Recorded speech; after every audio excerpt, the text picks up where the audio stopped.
Welcome everyone tonight to our seminar on criminal justice reform.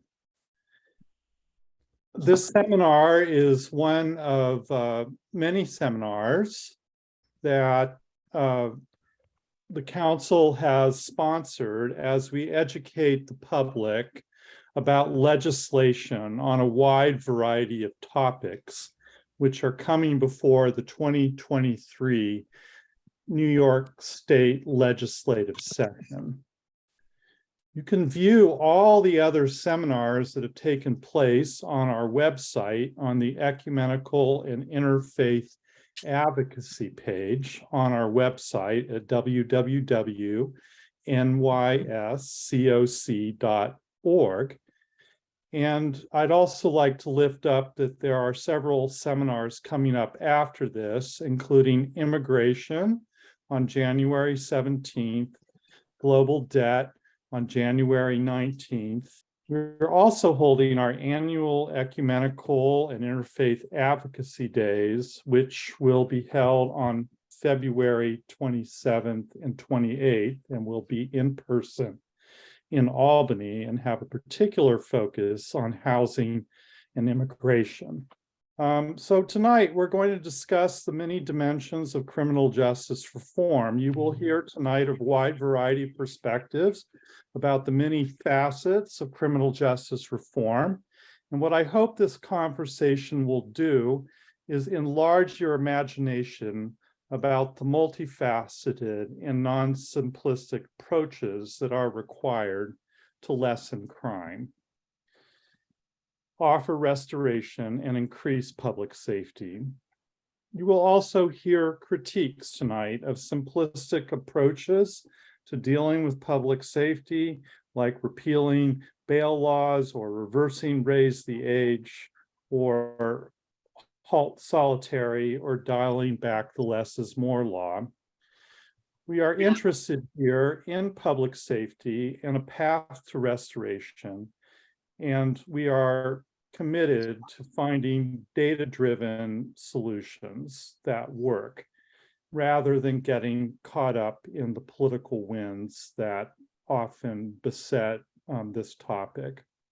So let's begin with some theological reflections, and I'd like to introduce to you the Reverend Ed Muller, who is formerly a chaplain with the Department of Corrections and also formerly the Department Director of Ministerial Services for the Department of Corrections. So Ed?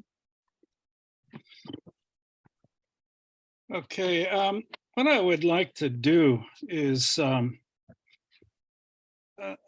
put together a list a few years ago of 10 things that define a good chaplain.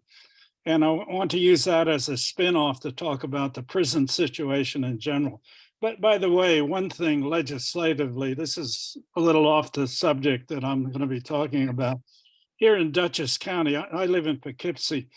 We're building a $500 million county jail right now. The current county jail is only 46% full. The addition that they built to it 10 years ago is being used to house the homeless. Every day, about 90 people line up to get a bed in the jail to sleep on.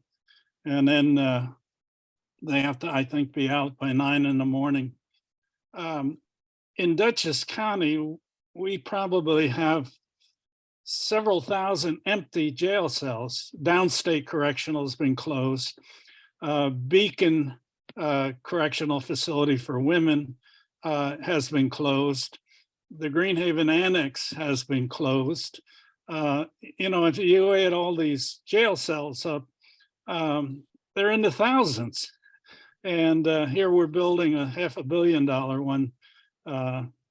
You know, it just doesn't make sense. So, you know, it was a big political issue, the building of that new county jail. And, you know, people just aren't informed enough to know what's going on. Anyway, let me talk about chaplains and use that as a spin-off, talk about the prison system. By the way, I started as chaplain at Greenhaven Prison in 1967, and I was chaplain there for 7 years. And then I became the Southern Area Coordinator for Ministerial and Family Services. And I did that for 25 years, shifting regions at different times. And then just before I retired, 2 years, I was the acting director of Ministerial and Family Services.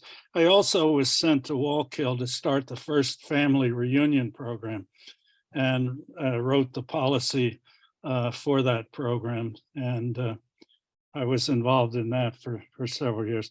But anyway, a good chaplain, number one, I'll list 10 things. A good chaplain ministers out of a solid faith foundation that we would expect and theological formation. Both the chaplain's faith and theology should support an open dynamic that allows for personal growth and development. And by the way, I want to use the term praxis. I think we all know what that means. It's when our thinking informs our action. And for a chaplain, when his theology informs his action is important. Now, the second thing, a good chaplain is comfortable working with the entire prison population. And that's very important that a chaplain be inclusive. The best chaplains that I knew over the years, and I worked with probably at least 1,000 chaplains of all faiths, Protestant, Catholic, Jewish, Muslim, Native American, Rastafarian. I'm probably missing a few, Nation of Islam. But in my own theological thinking, a 19th century mystic said these words: a truly religious person should think that other religions are also paths leading to truth. We should always maintain an attitude of respect toward other religions. It's important for a chaplain to respect the variety of religions that they'll encounter in a prison arena. Bishop Tutu said, if you were born in India, you'd probably be a Hindu. If you were born in Pakistan, a Muslim. You know, if you're born in Italy, you'd probably be Roman Catholic, you know, and so on. He said it was your family and your country that you were born into that determines most people's faith. And so we should be open and welcoming to, by the way, some of the great spiritual chaplains I've known, I could probably name at least one in all the faith groups that I've mentioned that are in a prison. Kane Felder, who was a professor of theology at Howard University, said that you need a sacred book and you need to find your story in the sacred book. He said for African Americans, it was the parting of the waters at the Red Sea that are critical, because that was the turning point from slavery to freedom. And Nelson Mandela reminds us that when you leave prison, all you've done is earn the freedom to be free. You have to determine the quality of your freedom. Now, we worked in our early group at Greenhaven.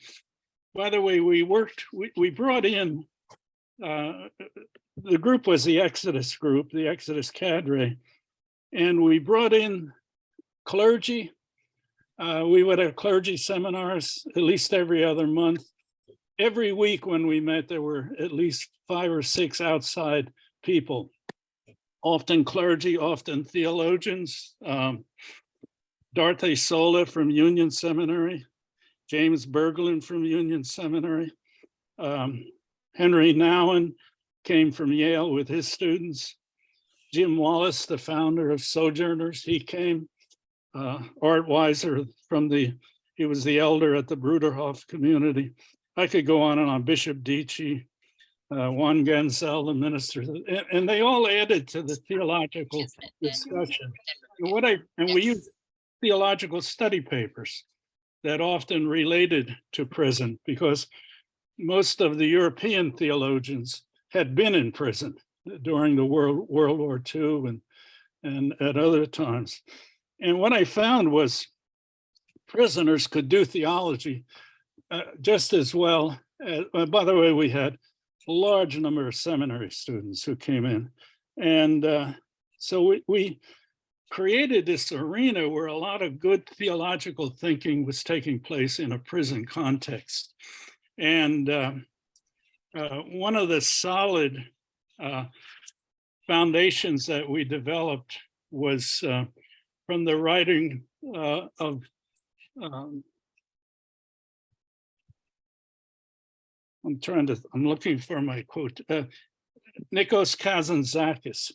I was introduced to him at the Ecumenical Institute in Chicago. He wrote a little book called The Saviors of God, His Spiritual Exercises. And he said there are two paths, one path that ascends toward life, one path that descends toward death. And he said, suddenly I knew that my whole life hung on the decision of which of these two paths would I choose. And he said, of the two, I chose the ascending path, the path that led toward life. And so we labeled that the path of the life giver. Jesus said, I've come that you might have life, have it abundantly. He said, follow me. And if you look at the Gospels, the Good Samaritan wasn't Jewish. He was a foreigner. He was an enemy. I think Ira Progoff once commented, he not only taught us how to love our enemies, but really raised the question, can we let our enemies love us? And so anyway, we had this theological dynamic going on. And then we invited Bill Weber to from New York Theological Seminary to start a seminary class. But he said, let's do a master's degree program.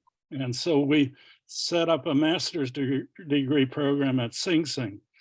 And we've had over 500 men earn the Master of Professional Studies there. And we've had over 200 of them were men who came out of this Greenhaven Exodus group. But anyway, we developed a theology where we identified Egypt, wilderness, and promised land as three realities. Egypt is the prison experience. The wilderness is the street. The promised land is your hope of the future, your concrete goals that are pulling you into the future. And then we added Kane Felder's Red Sea, because the Red Sea for people in prison is the prison door. And it's when you walk out the prison experience is behind you, but you bring it with you. And you go to the wilderness of the street, where, like Israel, you can become a wanderer. And you can complain. At least back in Egypt, we had 3 huts and a cot, and Pharaoh gave us graves to be buried in. Out here, and they complained to Moses, you don't give us anything. We don't even have food. And, many people, when they get out of prison, I had one clerk who served 20 years when he got out. He called me one day and said, as I look back, prison wasn't that bad. Well, you have to remember the words of a Swedish volunteer. She said, prison, sometimes good things happen in prison, but prison is always bad. And I think those two realities are true. Sometimes good things happen, but it's always bad what it does to the human soul. Well, let me just quickly go through this list of the chaplain. A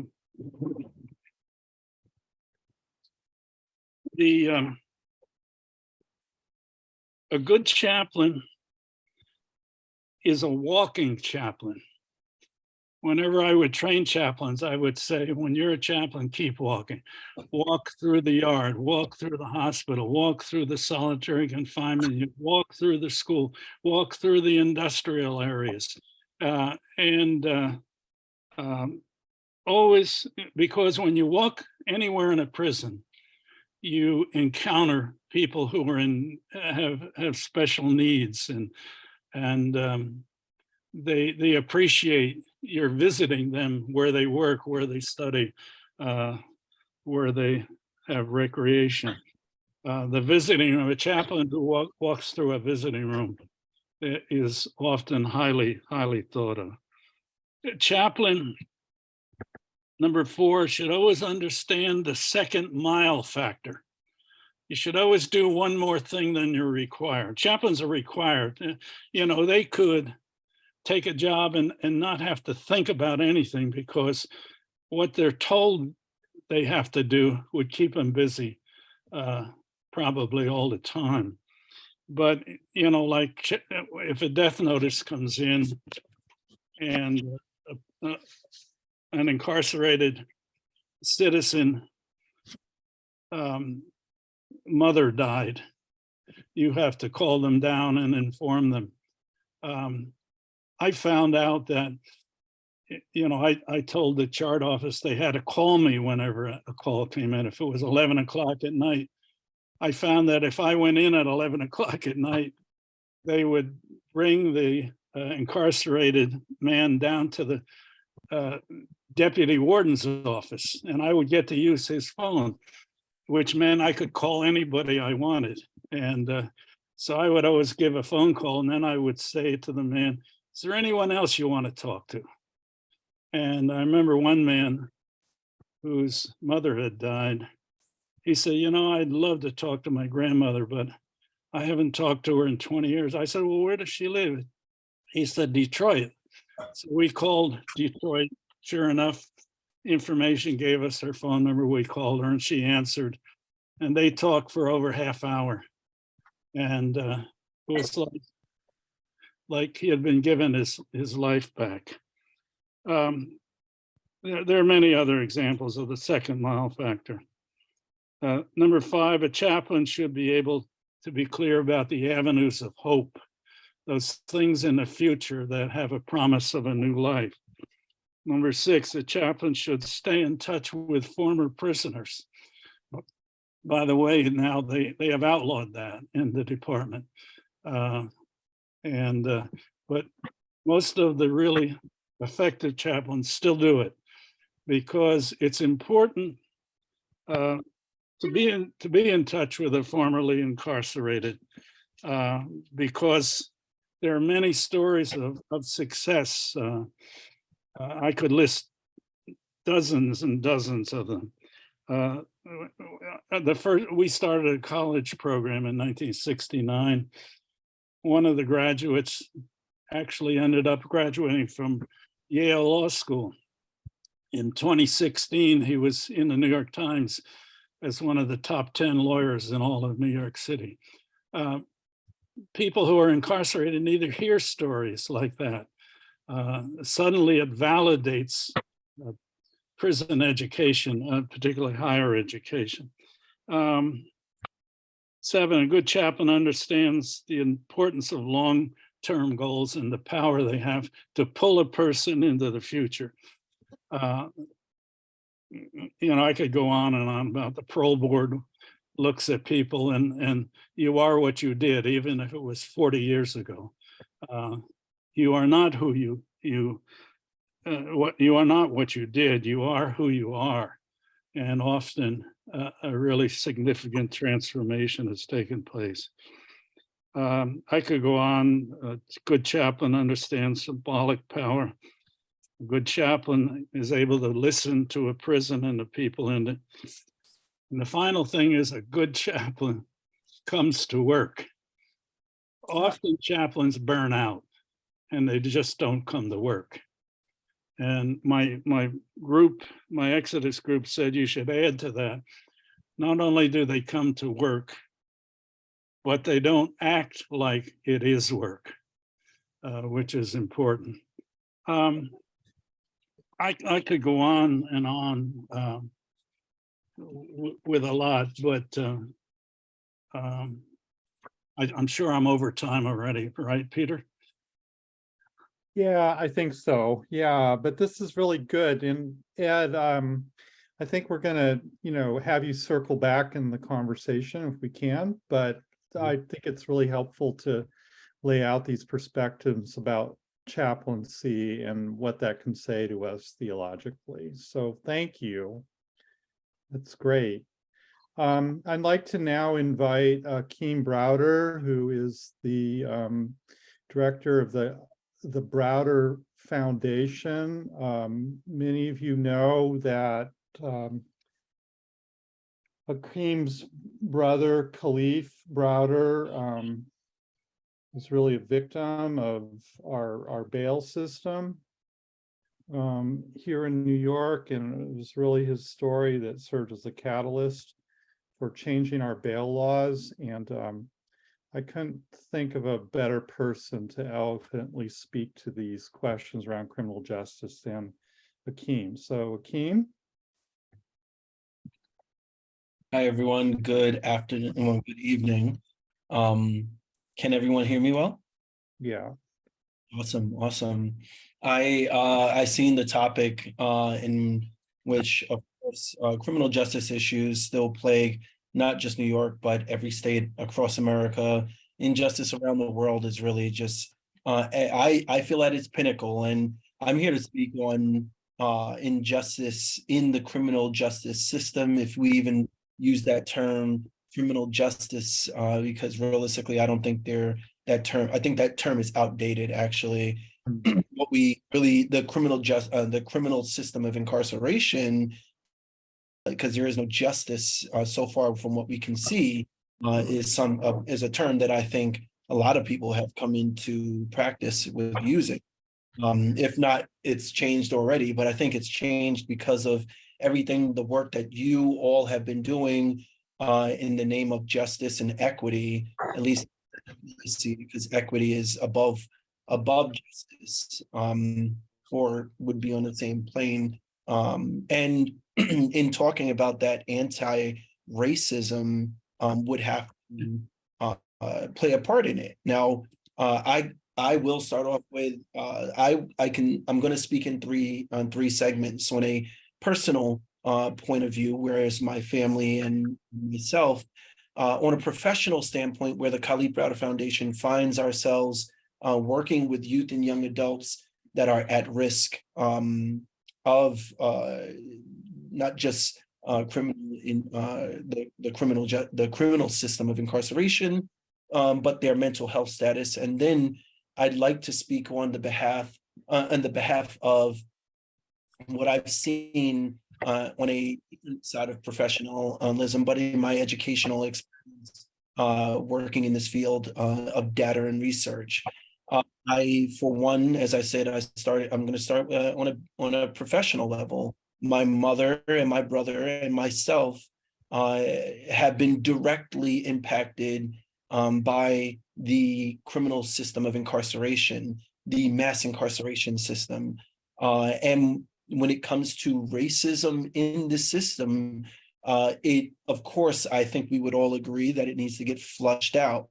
How do you do something of that magnitude? Because everyone's viewpoint matters. However, when it impedes on someone's personal or their equitable point, like Khalif, we all know his story of a young man who was taken to jail, taken to Rikers of all places, for allegedly stealing a book bag. And so we know this story, and we figured this can't be right for a book bag, but realistically, it makes me scratch my head, because there's people with lesser offenses that have gone into Rikers or even into the criminal justice system for minor offenses like hopping the turnstile or poverty crimes such as stealing food, when we live in the wealthiest state of America. That being said, Khalif, I'd sum it up to, if he were three different things: if he were of a different pigmentation, if he were of a different poverty status, if he were or economic status, and if he were in a different neighborhood. This would just be or his story, he would be speaking instead of me. And if that even was true, because if he were in a different community with a different economic status and a different pigmentation, this would be, if anything, community service. However, that didn't happen for Khalif, and it doesn't happen for the majority of people who find themselves in New York's state penitentiary and jail system. That's why we see predominantly it is Black and brown males filling these jails. Now, can we say that's a racial thing? I think we can.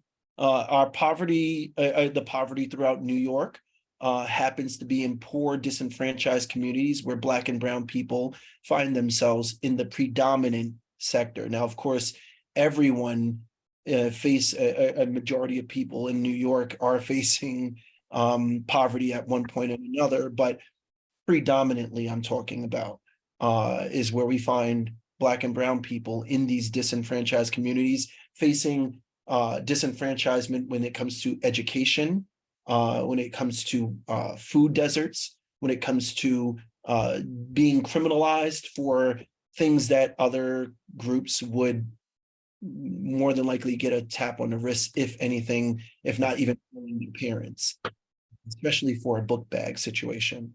Now, on a professional level, you have to understand that the Khalif Browder Foundation, the legacy that Khalif left before us in total as advocates and me and my family is to ensure that this doesn't happen ever again. Now, I'm dedicated to doing this. I will work relentlessly and tirelessly as I have been. And then the work that I do has been with youth and young adults that are facing, that are considered at risk for suicidal tendencies, as I also put in a statement in the comments, as well as suicidal tendencies and drug and alcohol abuse, as well as possible incarceration. I find too often that these are getting to this point where they reach out to someone at the Khalif Browder Foundation because their attorneys have not helped them to the capacity that they believe they should, or the courts aren't communicating effectively so that they can understand what's happening to their loved one that is incarcerated or facing incarceration. And so they reach out to us because understanding is still needed, and help and partnership where we can pair them with someone that can help. And it brings me back to my family, what my mom suffered, the days and months and years that Khalif stayed in jail. She was calling out to companies like the Khalif Browder Foundation in need and of help and direction and support. And so this is where my obligation lies now, that families call me, as my mom called people like you, for help. And it's at the point where I'm seeing this so often on a daily level, at least four calls a day. And it's like we haven't learned how to change this. Now, on a education level, where we're seeing more than average numbers during COVID, during the time of COVID till now, the numbers were on a de-escalating or a declining scale. And it was until 2019 that research shows that the numbers just started roaring. This is prior to COVID. COVID amplified it even more. And I mean, if I had the time, I would definitely love to show you charts to show the scaling or increase in incarceration throughout the state of New York. And it's damaging to what we thought we were doing by doing reforms that helped the state understand the need of the communities that we're locking up. I know there's the thought that we want to rehabilitate, we want to reform. However, this is not actually happening in New York to the scale that like it makes a difference in the amount, in the numbers. Of course, individually, we are helping people, but we have to start seeing things on a bird's eye view, if I want to say, on what's affecting society. And that's where I'm here for. I don't want Kali's name or his life to be taken in vain, nor my mother's. And so I'm working just as much as you all are, and I'd like to say that, you know, we are making a difference, and we are. I just want to see that difference start affecting real change, where each community is acknowledging it at the same time. Thanks for this opportunity, Mr. Cook, and for everyone that's on here as well. It's good to see some familiar faces, and I look forward to continued working with you all. Great. Thank you, Akeem, so much. And I'm always really inspired by your words and your witness, and as I'm sure everybody else was here tonight. So at this time, I'd like to move to introduce to you Ben Heller, who is with the Vera Institute, who is going to give us a legislative overview and for the coming session, and also maybe a few reflections of what we did or did not achieve. Ben? Thanks, Peter. And thanks, Akeem and Edwin, for sharing your thoughts. And I'm really honored to speak alongside you this evening. So my name is Ben. I'm from the Vera Institute of Justice. We're a research and advocacy organization that's been around since the 1960s. And my work focuses on criminal justice issues, or as Akeem said, criminal legal issues, because the role of justice in this system begs a lot of questions in New York City and New York State. As Peter said, I'm going to talk to you this evening about what's happening in terms of legislation in New York, both past and present.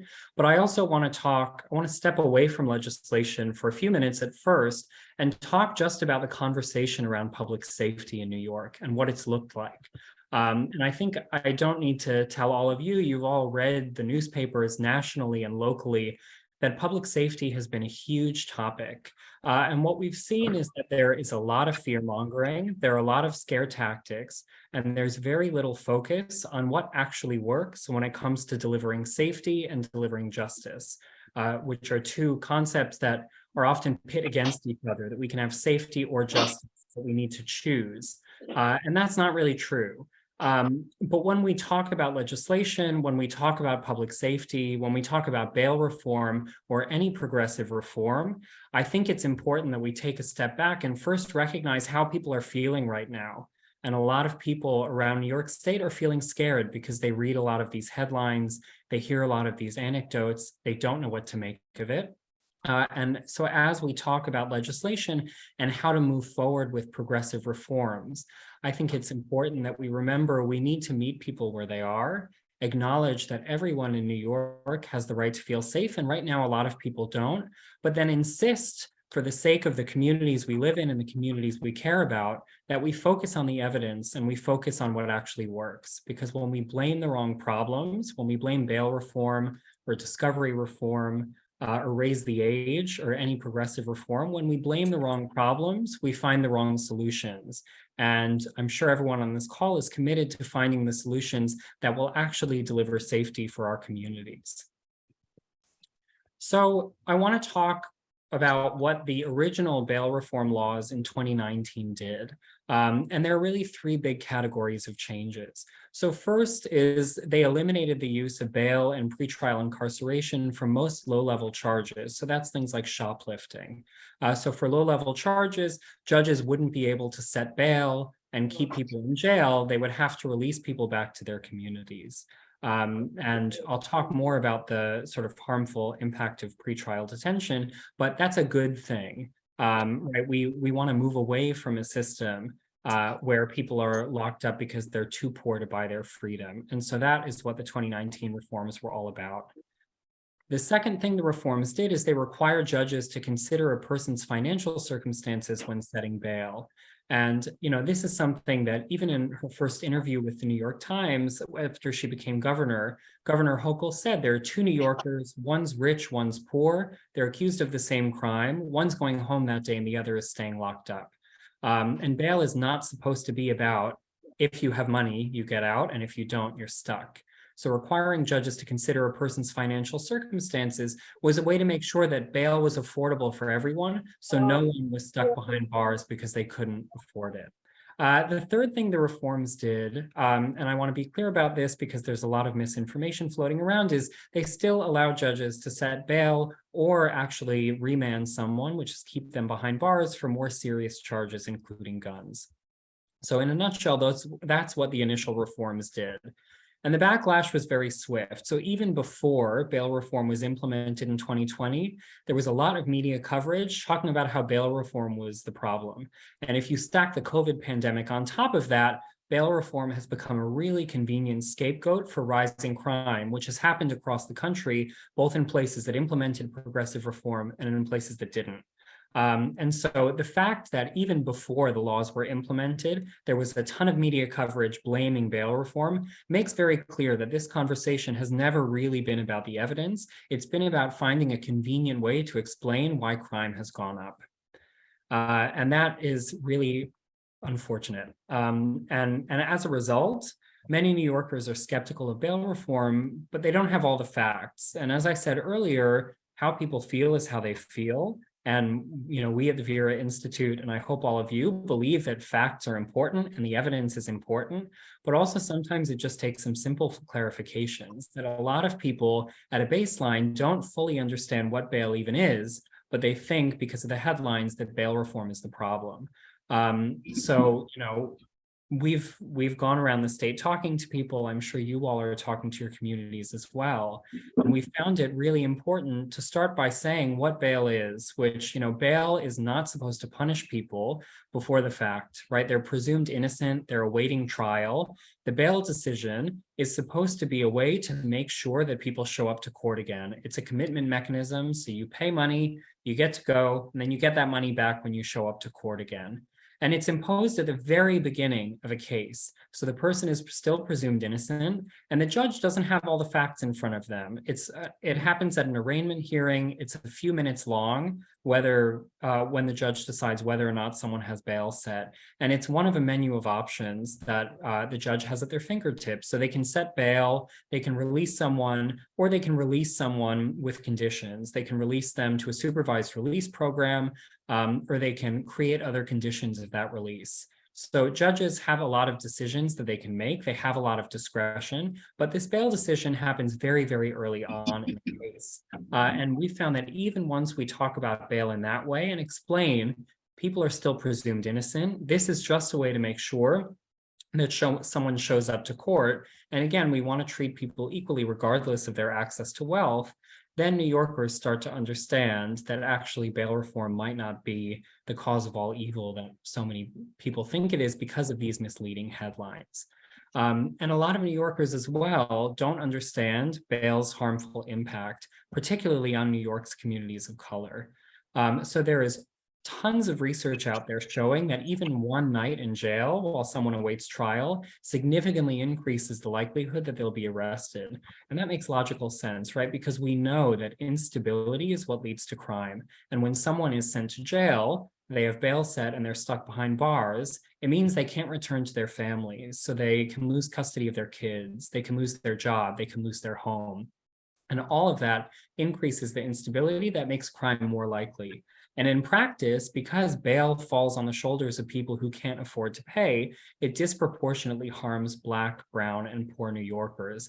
And that needs to be a part of the conversation. There's no getting around that bail reform made the system more equitable.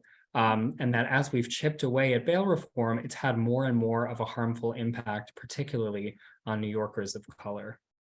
And so bail reform has actually been hugely successful. So despite the headlines, over 183,000 people have been spared the trauma of jail because of bail reform. And that means they've been able to be at home with their kids, they've been able to keep their jobs, they've been able to remain part of their communities, all while they're awaiting trial. And our research shows that over 95% of people released were not rearrested on violent charges. So bail reform is doing its job. It's letting people go home, and the people who are going home overwhelmingly are not getting rearrested on violent charges. And the statewide jail population as well fell by nearly 1/3. And so we should care about that because that means fewer people languishing behind bars. And also we should care about that because jail costs on average around $82,000 per person per year. And so reducing the jail population also frees up money to invest in supportive services that keep all of us safe by supporting communities instead of tearing them apart. So despite the success of bail reform, there's been a steady drumbeat of rollbacks. So in 2020, again, the media campaign to blame bail reform happened even before bail reform was implemented. And there were rollbacks in 2020 that lengthened the list of charges where judges could set bail to include property-related charges and things that weren't on the original list. It also allowed bail to be set for harm to identifiable persons or property. That jargony language is specifically the language of the statute, and it can be identified or it can be interpreted in a lot of different ways. So harm to identifiable persons or property, what that means in some ways, in many ways, is up to the judge. Then there were 2022 rollbacks, so just this past year, and they again lengthened the list of charges where judges could set bail. They made repeat charges bail eligible. So let's say someone caused harm to property once and it wasn't bail eligible. The second time, it would be bail eligible because of this harm plus harm provision is what it's called. So again, just making more and more people eligible for bail. And it also allowed judges to consider additional factors when setting bail, including someone's criminal history, history of gun possession, and whether the charges included serious harm to another. So all of these rollbacks last year and 2 years before have been about increasing the situations where someone can have bail set. And again, bail is disproportionately falling on the shoulders of Black, Brown, and poor New Yorkers when we increase that list of situations in which bail can be set. We're hurting those communities, and we're ignoring the fact that jail makes it more likely that someone will get rearrested because it increases that instability. So these rollbacks have been done sort of in the name of safety, but really they're at odds with safety. And the reason for that, as I mentioned, is that, right, we know that there's this cycle of instability, arrest, jail, and release. And we think somehow that sending someone to jail, that setting bail is going to make our community safer. But really, first of all, if someone's been arrested and put in jail 9 times for shoplifting, let's say, it is very unlikely that that 10th time in jail will address the root cause that led to that shoplifting in the first place. And we know this, right? We know that jail increases the likelihood of rearrest and that it doesn't make our communities safer. It's a very convenient answer, but it is not the right answer. And so when we talk about sending more people to jail, we are really working at odds with what will actually deliver public safety. And instead, we need to focus on solutions that break that cycle and leave it behind. We need to focus on preventing crime before it happens, not just reacting in the aftermath. And we need to focus on stopping cycles of violence, because the reality is one violent act leads to a retaliatory act of violence, and whole groups of people get involved. And that one act of violence ripples outward and leads to a lot more violence unless we do something to stop that cycle. And jail does not stop that cycle. So we know, I'm not going to read through everything on this slide, but we know that we can stop crime before it happens, that supportive housing, that access to education and jobs, that employment for youth, that mental health treatment and substance use treatment. The research shows, and I think we all intuitively know, that supporting communities in this way, connecting people to opportunities, that is the best way to stop crime before it happens. Focusing on bail and jail and punishment, by definition, means that we're focusing on the aftermath of harm, after harm has already been caused. And that's too late because the harm has already been caused. And so instead of focusing on police and on punishment, we need to focus on how we can create safety up front with things like supportive housing, education, employment, and mental health treatment. And we also know that we can stop escalating cycles of violence with tools that are not as harmful as jail and are significantly more effective. So community violence intervention, for example, where credible community members go into a situation after harm's been caused, after there's been some violence, to sort of keep tension down and keep people calm, that's been shown to significantly reduce gun violence and other forms of violence. Or restorative justice, which is really about asking people how they've been harmed, what they need to move past that harm, and who can provide that to them. Those three central questions, that's been shown to lead to an over 50% reduction in rearrests. So again, we know that we have these tools at our fingertips. We need to fund them, we need to invest in them, and we need to use them, and we should be using them instead of jail. And our research shows that people actually understand that it takes more than jail and police to feel safe. So Vera Action, the Vera Institute's sort of sister 501c4 advocacy organization, did a national and New York City poll over the last 6 months. And when they asked what makes you feel safe in your community, or what could help a lot when it comes to making you feel safer, what we found was that people actually understand that it's about more than jail and it's about more than police. It's about mental health treatment. It's about people having access to jobs. It's even about well-lit streets and parking lots. And so actually, when we all speak to our communities about what it takes to feel safe, when we ask them, they tell us, and they tell us actually good solutions, investing in education, improving access to treatment for drug addiction. And these are the kinds of evidence-based, thoughtful conversations that we need to have, where we're leaving the scare tactics behind, and we're focusing on the evidence of what is going to make you feel safe and how can we deliver that. And chipping away at bail does not address any of these solutions that people have brought up as ways that will make them feel safer walking down the street. And so when we talk about bail as well, we really need to be talking about our values, that everyone has the right to feel safe in their home and community, and that the way to deliver that safety is not by tearing communities apart and locking more people up. It's by investing in supportive services that keep families and communities together. We should be talking about that, we all believe that people should be treated as innocent until proven guilty, and that they should be treated equally regardless of their access to wealth, and that everyone should have access to opportunity. And when we root our bail conversation in these values, and we get people to understand these values and how bail reform supports them, we actually significantly increase the number of people who understand that bail reform is about creating safety and justice for all of us. And our research shows that people can be persuaded on this issue. So these sort of floating numbers, all you need to know about them is that in our polling, we introduced some more nuanced discussion of bail reform, like I've been doing in this presentation. And we saw that 15% more people by the end of our conversation supported bail reform. And so, we're sharing this with legislators as well to let them know that actually, when we talk about legislation, when we talk about public safety, we need to have a more nuanced conversation that focuses on public safety solutions. And when we do that, people are persuaded because New Yorkers understand what it takes to create safety. And people care about preventing crime before it happens, not just reacting in the aftermath. People care about treating New Yorkers equally, regardless of their access to wealth. And people care about crimes of desperation, and that when someone's shoplifting food, for example, we don't need to punish them. We don't need to lock them behind bars. We need to make sure that they have access to opportunity so that they don't feel they have to shoplift food in the future. We've all been through a traumatic few years with COVID, and I think more than ever, New Yorkers have that empathy and understand what crimes of desperation are and how we need to actually support our neighbors and support our communities to keep ourselves and each other safe, that we cannot just rely on punishing people for doing what they need to do to get by. So looking ahead to the next legislative session, I want to start at the bottom and I'll work my way up.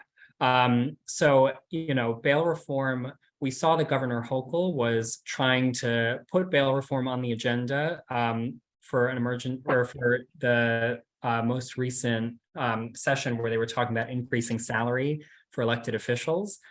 She wanted to re-talk about bail reform and change the law. And so we are sure, looking forward, that there's going to be more discussion of bail reform this legislative session.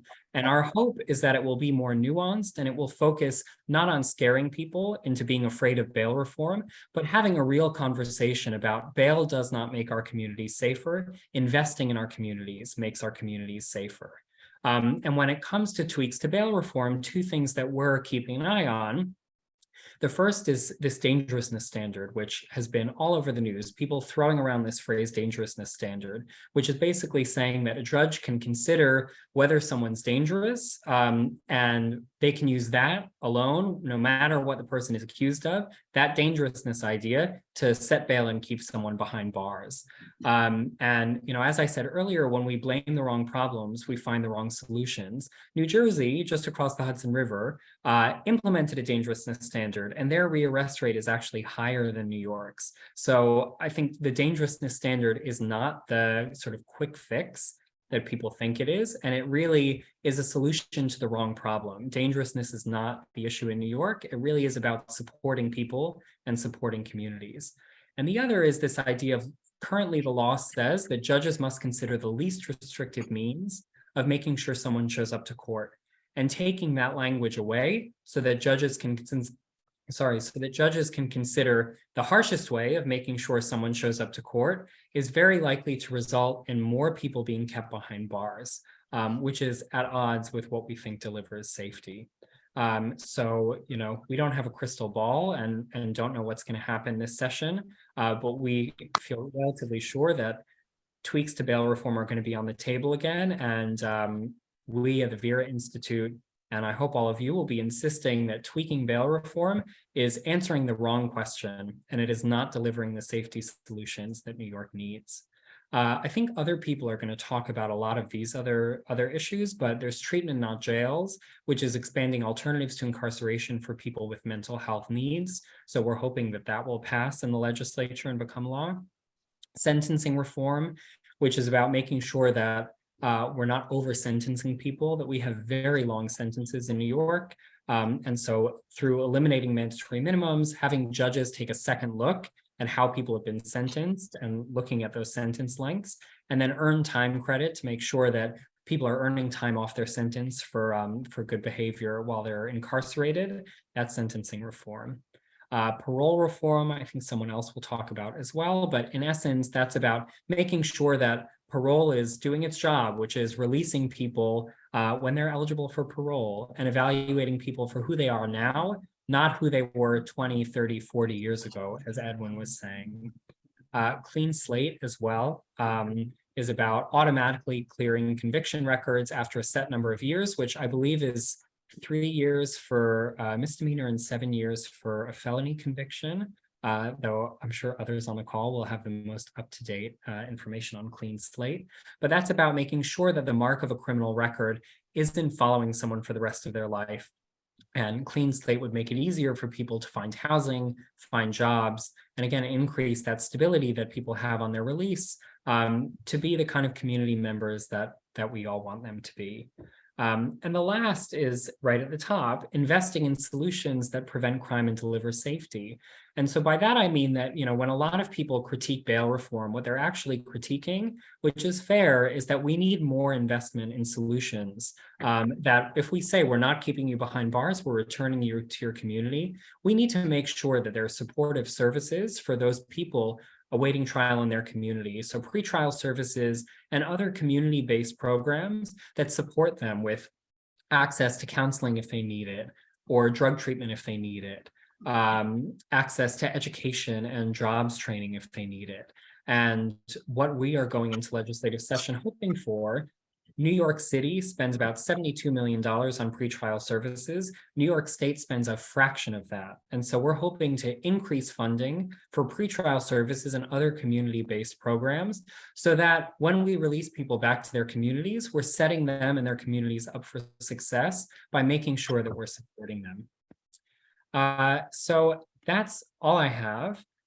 So I'm happy to answer any questions, though I have a feeling maybe we'll wait until the end for that. But I encourage any of you to reach out to me at any time. You have my email address and phone number there. If you have any questions, and always happy to jump on a phone call or send an email and provide whatever support we can to make sure that New York State is moving in the right direction and supporting communities instead of tearing them apart.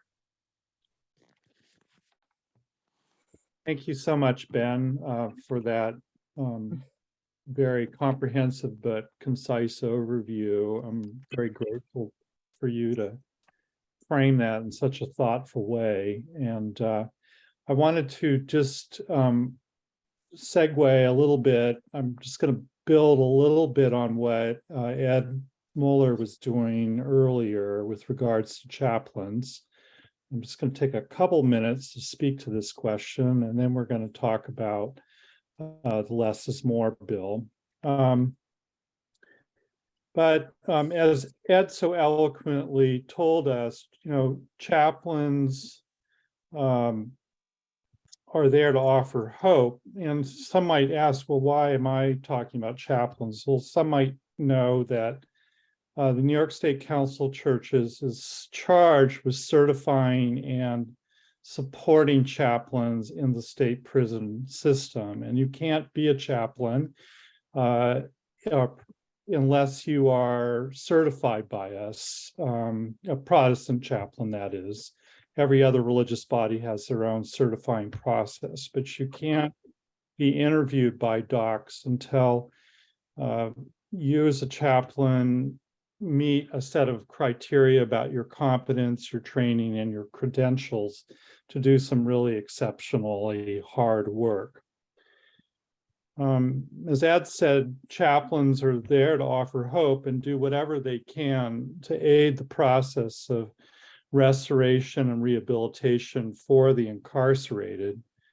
And towards that end, they seek to minister to the whole person and the whole system, including not just prisoners, but guards, counselors, doctors, administrators, and so many others, with the aim of creating a community which is restorative and life-giving. While chaplains have a shared sense of mission, their experience in prison and their training can lead them to have very differing views about what facilitates restoration and safety. For example, there are some chaplains who worry that the limiting of solitary confinement, as what was done under the HALT solitary bill, can lead to unsafe conditions and is an effective deterrent. It comes out of a concern they hear from other incarcerated people about feeling unsafe and seeing solitary as a way to bring safety to the community in which they dwell. There are other chaplains who, however, who are very persuaded that the use of solitary does not restore people or ensure safety. And where you find more agreement, however, among folks is that prisons are incredibly understaffed to do this restorative work. And even in solitary, there need to be a lot more supports and rules so that people don't just languish there and not have it just become a petri dish for more violence. The step down program, for instance, which is a rehabilitative place where people coming out of solitary could land, had a very uneven rollout. After the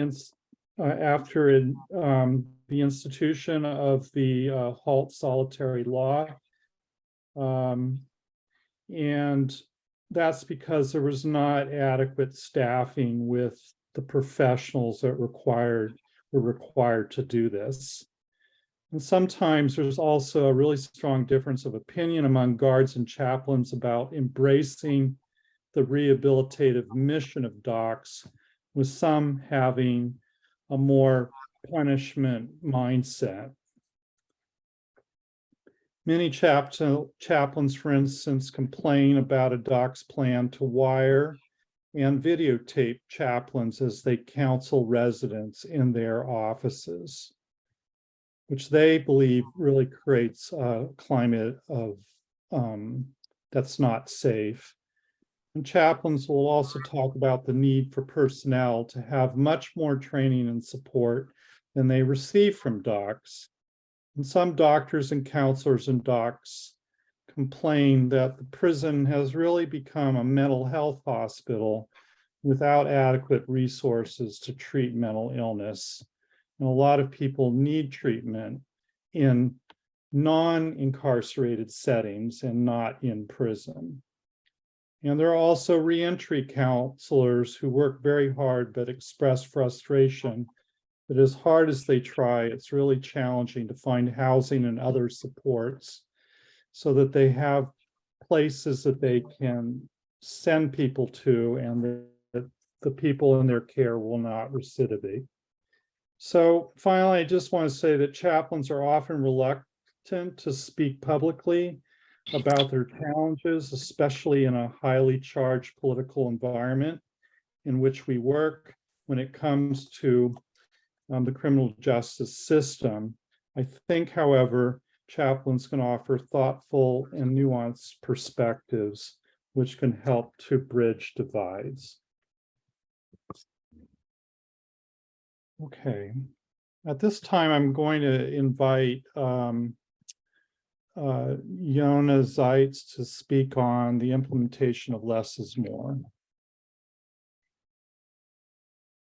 Thanks, Peter, and thanks everyone for having me. And this has been a great conversation. I also want to thank all the speakers before me because everyone gave really thoughtful presentations. And so, as Peter mentioned, I'll be talking about the Less is More Act. And so this is a parole reform that was signed into law in 2021 by Governor Hochul.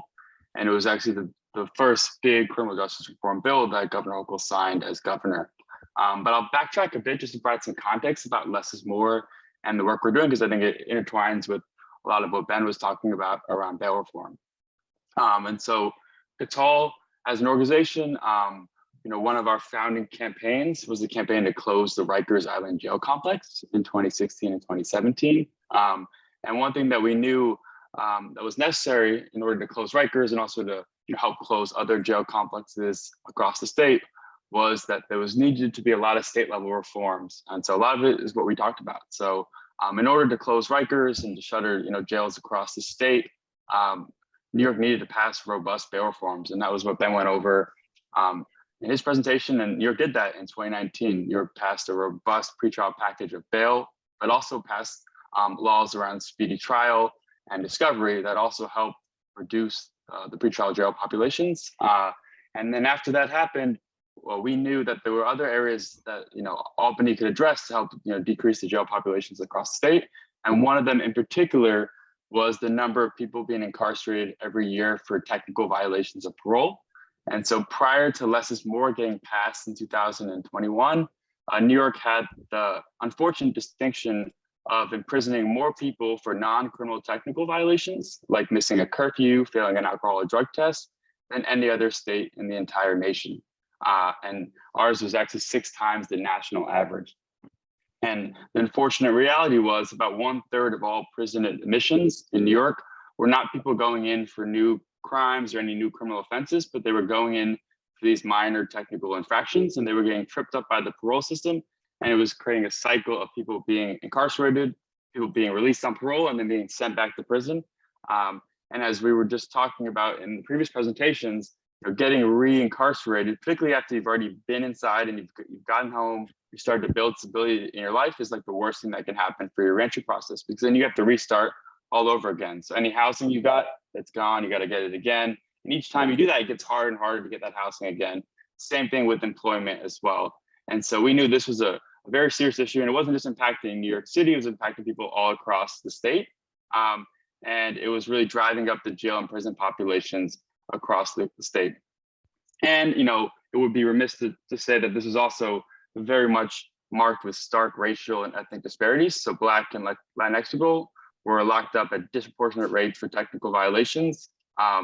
In New York City alone, Black people were incarcerated at 12 times the rates of their white counterparts for these type of non-criminal technical violations. And if you look at the statewide view, it was about 5 times the rate of white folks. And so this was an issue where it was creating a cycle of incarceration, and it wasn't, being applied fairly. It was really targeting Black and Latinx folks. And this was also incredibly costly. It was costing New York State about $700 million a year to incarcerate people, not for new crimes, but for these non-criminal technical violations. And so that was really the foundation of the Less is More Act. And thankfully in September of 2021, we were able to pass the Less is More Act. And it was actually the most transformative parole reform ever passed at the state level so far. And the impact has been quite tremendous, because what the bill does, it has 4 main provisions. One is it creates earned time credits, which creates incentives for folks on parole to get off parole early and actually get rewarded for their good time. And so right now, for every 30 days that someone on parole goes with no technical violations, they get 30 days cut off the end of their sentence. And it also ends automatic detention for technical violations. So if you get an alleged violation, you're not automatically put in jail. You actually get to wait at home and your family. You get to move on with your life while you're waiting this allegation. And it also bolsters due process. So it actually requires the parole system to actually have more evidence if they're going to file a violation against you. And most importantly, kind of the 2 big ones, and what at the heart of the bill was it eliminates incarceration for most technical violations. So for most technical violations now, incarceration is no longer eligible. So if you say you missed curfew because the subway broke down or you had a flat tire, and you clearly are having no impact on public safety, you're not being dangerous or anything like that, there's no reason that you should be put in a jail for a minor violation. And then lastly, it also caps the periods of incarceration, because previously people were being sent back to upstate prisons for up to 2 years for these non-criminal technical violations. And so these are minor infractions. So you could fail an alcohol or drug test and be sent back to prison for 2 years. And so this caps incarceration. So most technical violations are no longer incarceration eligible, but the ones that are capped at 7 days for the first infraction, 15 for the second, and then the maximum cap is 30. And so what it does is it really limits the use of incarceration for these type of technical violations, because these are not public safety issues. These are folks that are struggling to, deal with the reentry process that is ripe with, discrimination and a lot of mistreatment. And so what this really does is try to say, if folks have come home, they've served their time, the last thing we need to do is send them back to jail or prison, and we need to keep them in the community and do a lot of what Ben said, invest in housing, invest in healthcare, invest in jobs, because that's what actually creates strong communities. That's what allows people to kind of build stability in their lives, support their family, and that's what people want to do when they get home. The last thing they want to do is go back inside. And so what this bill really does is creates incentives for folks to stay in the community, and also limits the ability of parole officers to be extra punitive and to use the parole system to send people back to jail and prison. And so the impact of the reform has been actually quite substantial. And so since Less is More was passed in September 2021, more than 800 people accused of technical violations have been released from local jails. More than 600 have been released from prisons that were serving state time.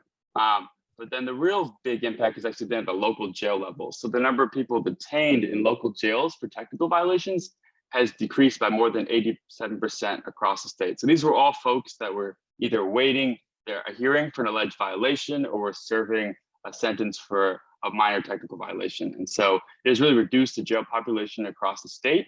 And it actually allowed folks to get their due process, to not be automatically incarcerated over an allegation of a technical violation. And so, yeah, it's been a tremendous impact. And then lastly, nearly 13,000 people have been discharged off parole early thanks to this reform, because they were able to get earned time. So folks will actually be able to get rewarded for the time that they served on parole without getting any technical violations. And it actually has reduced the overall state's parole population by about 40%, which is an incredible reduction in a little over a year and a half.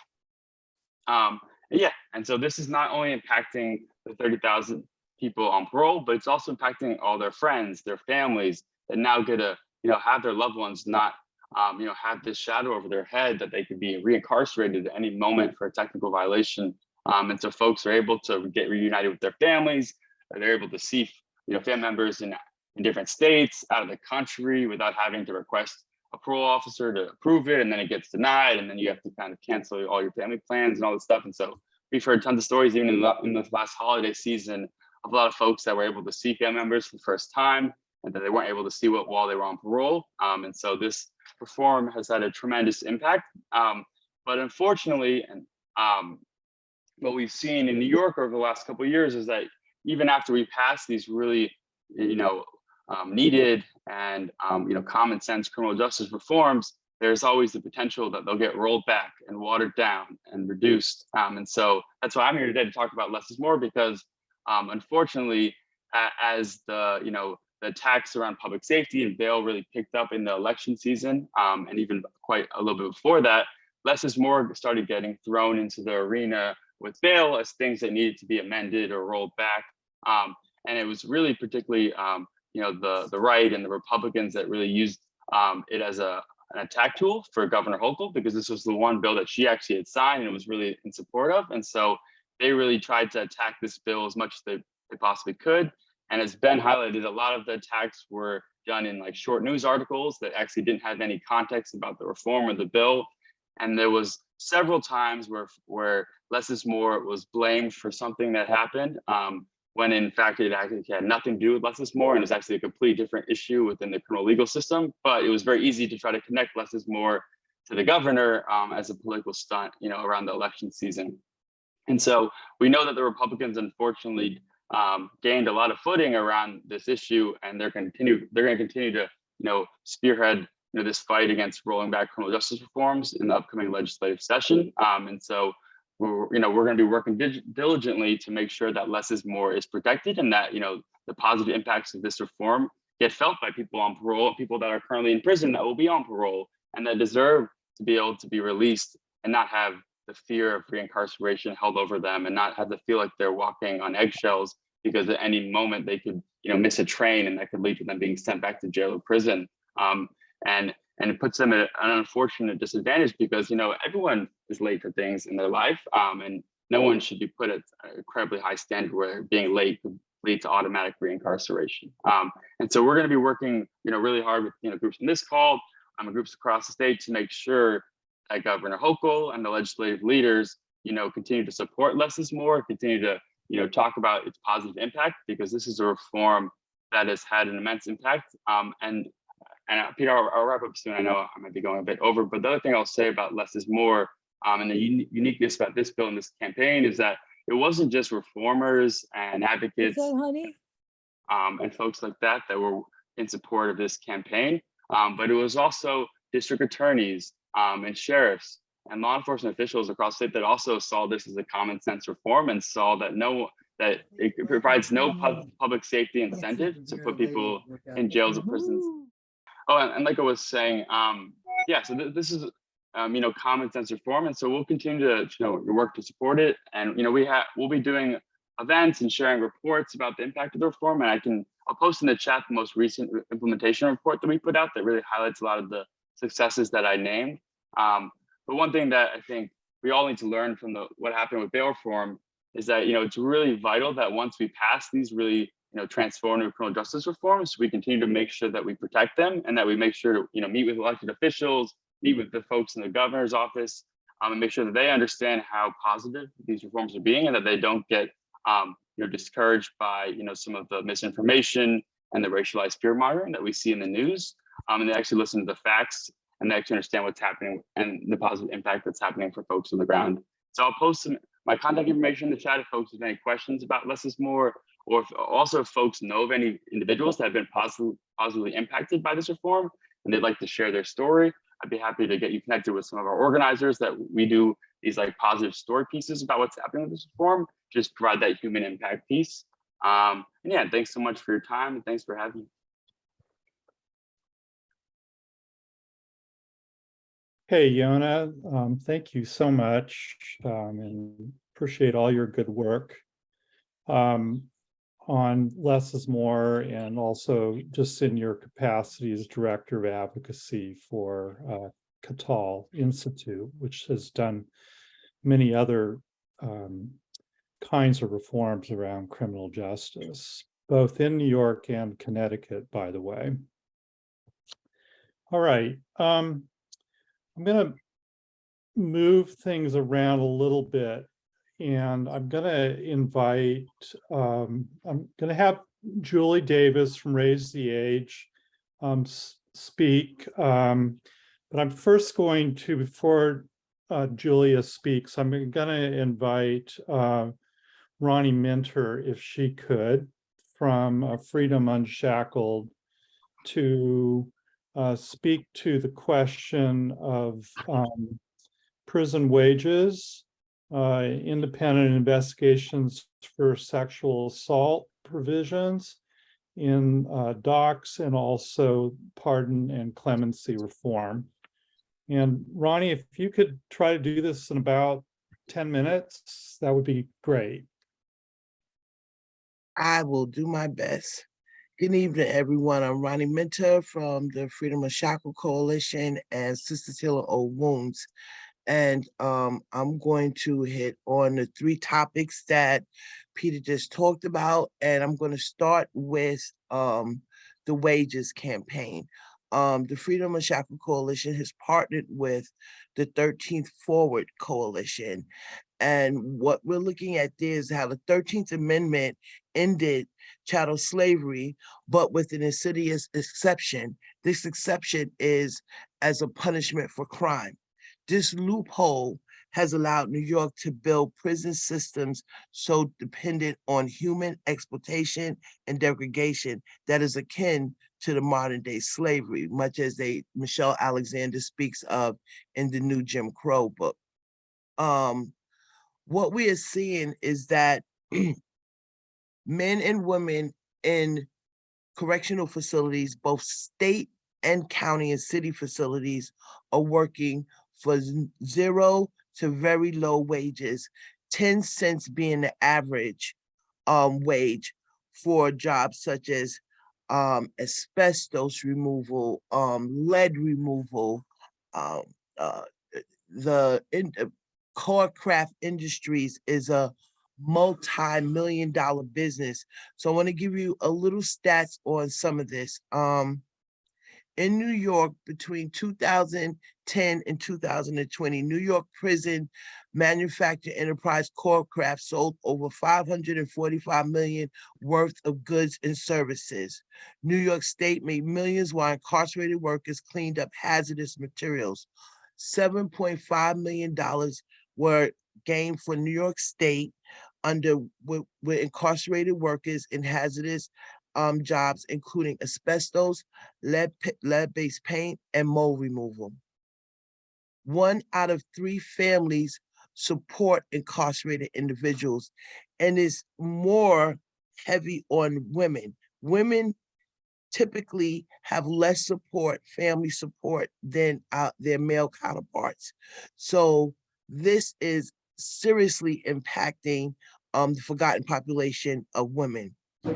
And again, 10 cents an hour is the average someone would get for welding, painting, porter, hospital working with infectious blood. So these are some of the jobs that the men and women do while incarcerated. And so what we would like to see is the abolishment of the 13th Amendment in New York State. Some states have already abolished it, and New York, is being so progressive, needs to move forward in abolishing. And that's what the 13th Forward Coalition is doing.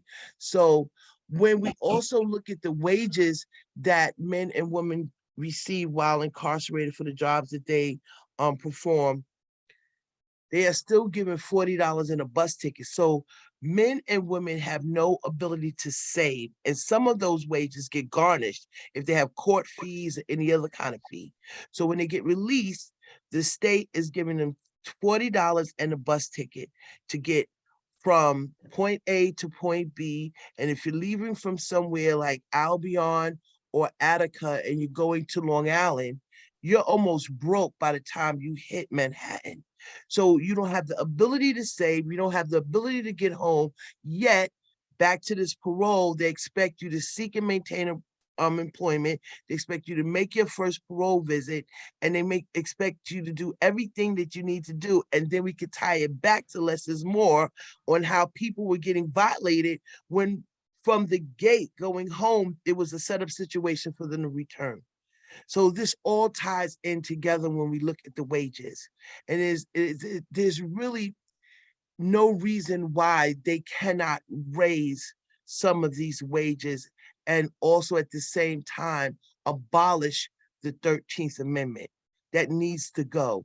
And when you think about men and women in county jails and the work that they do, sometimes you see them on the highways, sometimes you see them doing different jobs in the communities. They get no wages for that, and they're forced to do it. Those are forced labor, especially in the county jails. So we are definitely looking to work with the senator and assembly to push this 13 forward movement. So that's on wages.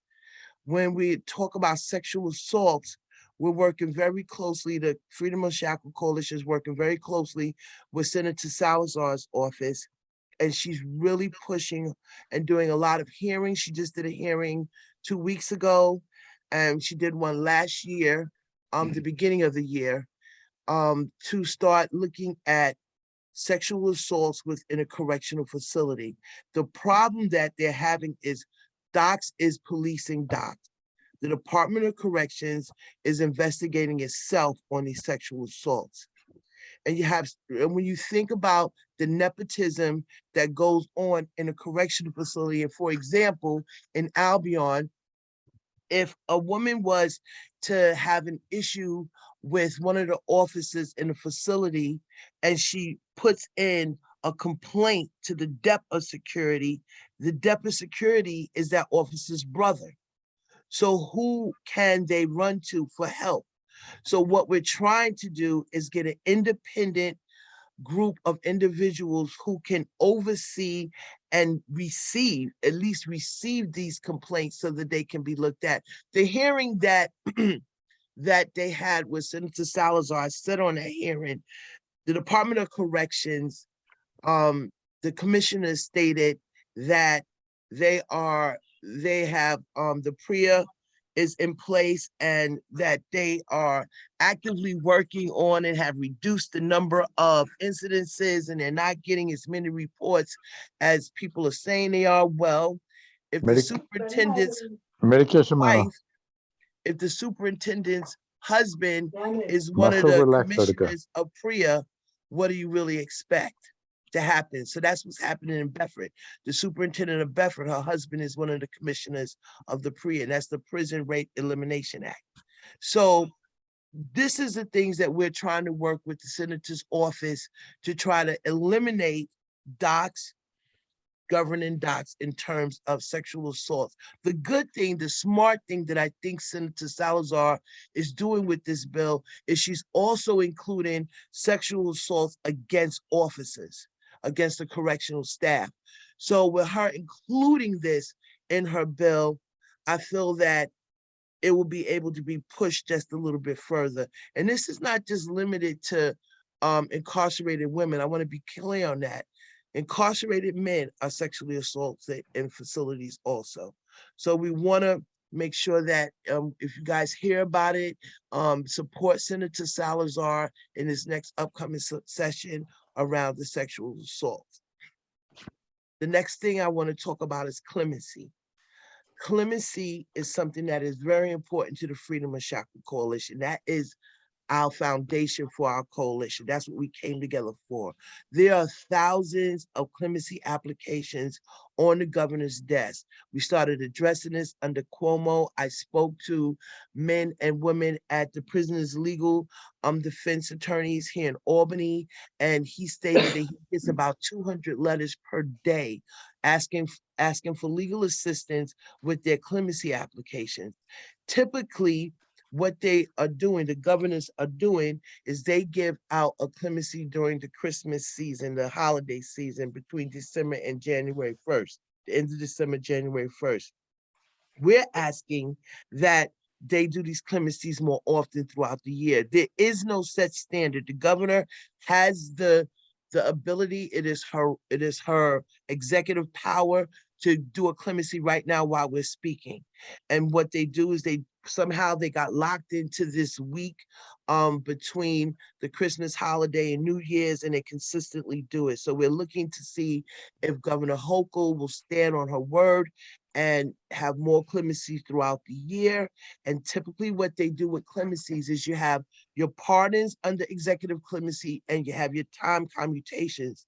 What we're looking for her to do is more time commutations. We are very happy for the 4 individuals, the 4 or 5, I can't remember, individuals who just received clemency, but that's 4 of 5 time commutations out of thousands. And it's just not fair. And typically they're white and typically they're male. So what we're looking to see is more balance with the clemency process, to see a robust process with these clemencies. It is difficult to get through to the Clemency Bureau. I've only been able to get through and speak to a live person once. And we're looking to see if somehow they can really start to look at these applications and give everyone a chance. And they're not just, one thing that they're not doing, a lot of people have these misconceptions. She does have the ability to let someone go right away. She can call the jail and say she wants to give clemency to someone right now, release them now. She can do that. But what they typically do is they'll adjust their time so they can be board ready and they can go in front of the commissioners to see if they can be released. I'll give an example of Judy Clark a few years ago. She got clemency. She was awarded clemency under Governor Cuomo. She went to her first, well, he didn't automatically release her. He adjusted her time, which made her parole board ready. She went to the first parole board. She did not make it. 2 years later, she went, I think it was 2 years later, she went to a second parole board and she made that board. So what we're looking for is people to get more time commutations, because pardons are typically given to people who are already home. So if you have any questions at the end, you can definitely reach me and I will put my email in the chat. But those are the 3 things that we're working on: sexual assault, wages, and clemencies. Thank you. Thanks so much, Ronnie. And that was a really helpful overview. And I'm personally just always impressed by your energy and your willingness to be prophetic. And it's always nice to meet you out in front of the governor's mansion, rattling the cages out there. So thank you. So we have about half an hour left. I want to allow time for questions, but we do have some very important speakers still to go. So I'm going to ask Julia if you could briefly share a few words about Raise the Age and youth incarceration. And then we're going to move to Anthony Dixon from the Parole Preparation Project to talk about fair and timely parole, and also with Chibuze Okori from the Church of Gethsemane about reentry. So Julia? Absolutely. I'm going to do youth justice in 3 minutes. I'm Julia. I work at the Children's Defense Fund, and I have to say thank you for many of the people in this room fought for Raise the Age the first time around and fought to protect the law last year from the rollbacks. Raise the Age has not caused an increase in youth crime. Let that be something that you take away from today's conversation. Just as bail reform did not increase crime, Raise the Age did not increase crime. Crime among adolescents has gone down for the last 10 years by 80%. It was down in 2020, and it was down in 2021. So the question for us looking forward is, where do we need to go next? Yes, we have to protect Raise the Age if we see rollbacks on the horizon. But what we actually have to do is build on the foundation that many of my colleagues have uplifted tonight. which is removing the barriers between children, adolescents, young adults, and success. So there are 3 bills that I've dropped into the chat, and I would love your support, your interest, your inquiry, your collaboration around. The first is the Youth Justice and Opportunities Act. The bottom line of this bill is for adolescents charged as adults in the criminal legal system, we have an opportunity to expand the records protections around them so they aren't condemned to having a criminal record interfere with school, housing, employment, immigration, and other parts of their life. And we reduce incarceration of adolescents and young adults. That's what the Youth Justice and Opportunities Act is about. The second is the Youth Interrogation Bill. This is about really understanding and ensuring that children under the age of 18 who are interrogated by police have attorneys. The Miranda right is something that children and their parents and their guardians often waive. And so what this bill would do would require that a child actually speak with an attorney before being interrogated by a police. And this is important because children often confess to things that they haven't done. And we know that from the Central Park 5 story. I'm sure many of you know this from other parts of your work and your life. So protecting children by really making the Miranda rights live in their lives, by ensuring that they actually have an attorney when they're interrogated by police, that's what that bill is about. And then the third is trying to interrupt what we know is the school to prison pipeline. And that's a bill called Solutions, Not Suspensions. This is a bill that is really a common sense reform that would end suspensions for children in kindergarten through age 3rd grade. It would require the use of restorative practices and getting at the root of children's problems rather than pushing them out of school. And it has a number of other provisions, but the fundamental one is to really remove suspensions and what we call exclusionary discipline from the first response that teachers and administrators can use in the classroom. And all 3 of these bills are fundamentally about racial justice, because Black and Latinx children, adolescents, and young adults are the ones that are harmed by the criminal legal system disproportionately. And these 3 bills are intended to really intercede at 3 points in their lives as children and students, as their lives as children, as interrogated by police, and in their early adolescence and young adulthood, when the greatest opportunities are available to them for employment, for school, for housing. So would love to collaborate with you. Thank you, Peter. Really appreciate the opportunity to just share those briefly with you, and I'll pass the mic back. Great. Thank you so much. Thank you, Julia, from the Children's Defense Fund, which just does amazing work on so many levels. So at this time, I'd like to introduce to you Anthony Dixon from the Parole Preparation Project, who's going to speak to us about fair and timely and elder parole bills. Thank you. It's an honor to be here and also to be on a platform with so many different angles that we're trying to decarcerate and envision a world that's better than what it has been for almost a half a century in New York State. So as previously mentioned, I work with organizations that deal with long-term incarcerated individuals. 2 of our bills is the Elder Parole Bill, which says that if a person has been in prison for 15 or more years and has met the benchmark of being 55 and older, that would push a person forward for a parole board interview, not necessarily a release, but an interview. The other bill is the Fair and Timely bill that says that a person should be evaluated by the parole board based on who they are today, not who they were at the time of their arrest. In January the 18th, there's a few more days away, we will be in Albany. I did happen to put in the chat if you want to register for that. And I do hope that you spread the word far and include other people in this invite. So our 2 bills we believe, is a moderate approach to what we call backdoor incarceration.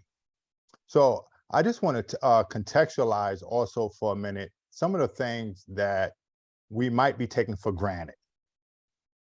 For close to 4 decades, California, Florida, Texas, and New York has been involved in a huge prison experiment on who can be the state that is most punitive. And during this time, New York State received the most federal funding grants for its prison expansion. New York City Police is in fact the largest law enforcement agency in the United States and the world. And up until recently, New York had the largest local jail population. New York State has the second largest prison budget in the union. I don't know if people are aware, but right now, for every person that is in New York State prison a year, that's taxpayers paying $80,000 for that person to be in.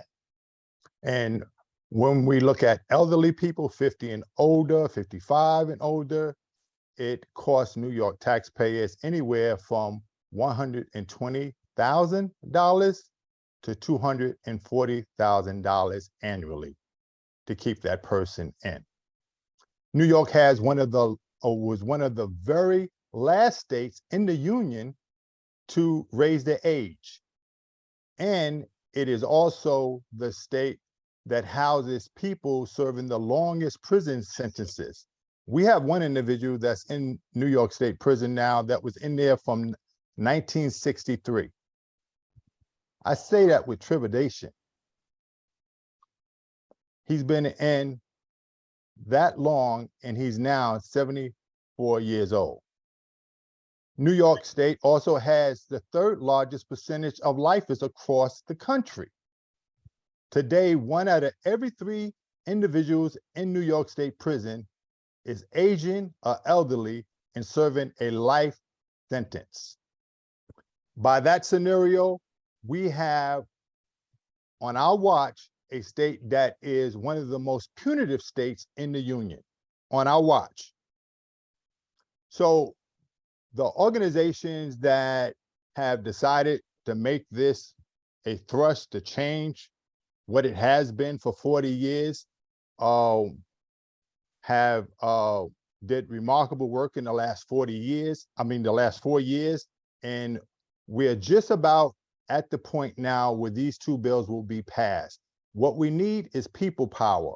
We already have enough co-sponsors that will vote for the bill. The only epitome at this time is the 2 legislative leaders, Carl Hastie and Andrew Stewart Cousin, who have to this point refused to bring the bills to the floor for a vote. And every day that this happens, people are dying in New York State prison. In fact, according to a Columbia University report, every 3 days, 1 person dies in New York State prison. The average age of death is 57 years old. Thank you, Peter. Thank you so much, Anthony. And Anthony's also serving on our chaplains commission for the New York State Council of Churches. So we're grateful to you for your service in that capacity as well. You just bring a depth of experience and perspective to this work that we do. So I'm going to now segue here to a conversation about the challenges around reentry, and I'm going to have Chibueze Okori, who is head of reentry ministries at the Church of the Gethsemane, to join with Anthony to talk a little bit about some of the challenges around reentry. So Chibueze? Yes, thank you. Thank you so much. Glad to be with you all tonight. My name is Chibueze Okori, and I do the prison ministry of the Church of Gethsemane. over 28 years now. The Church of Gethsemane was founded to help those in prison and those who are already released from prison, to re-enter society. We have saved a lot of people from not going back to prison upon release, and our ministry provide encouragement, hope, and spiritual support to incarcerated and the formerly incarcerated persons, and also work with them after they are released to provide them with whatever services we can refer them to or provide to them directly, including a supportive Christian community that comfort and heal and also liberate them.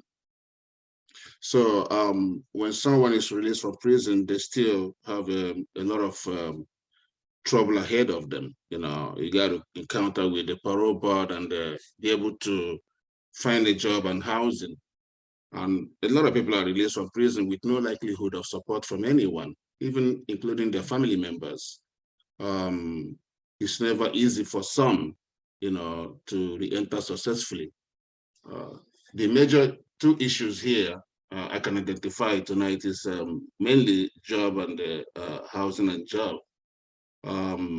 Some people find it difficult to find housing because of their criminal records. Even some may not even get any voucher, to find housing. Even some who got vouchers, they can make use of it. It will eventually expire because there's some landlords are not accepting their vouchers. And another thing that some people find it difficult, to move on is a problem after incarceration. Discrimination, from our communities and from people who they know before, who doesn't want to deal with them anymore because of the nature of their crime. They need some training, and some of them need some education, to move forward, for them to be able to get a good job. And many of them are not even qualified to get students loan, to support them, to further their education. Another factor is, job, criminal records that hinder them from getting a decent pay. Even if they get a job, they may not get a decent pay because that's not the job they need to do, because no one is employing them. If they don't have income, I don't see how somebody can find housing. The Church of Gethsemane try as much as we can to help them, with some referrals and some pocket money and clothing and, trying to be, make them feel inclusive, it's very important, that we realize we have to find out that some people coming out from prison find it difficult, and some, go back to prison again because the society have not been able to, they don't welcome them. Even some family members don't support them financially. So many incarcerated people struggle. Some of them struggle with mental issues, and some of them who are released from prison are not treated, and they return home with the same problem.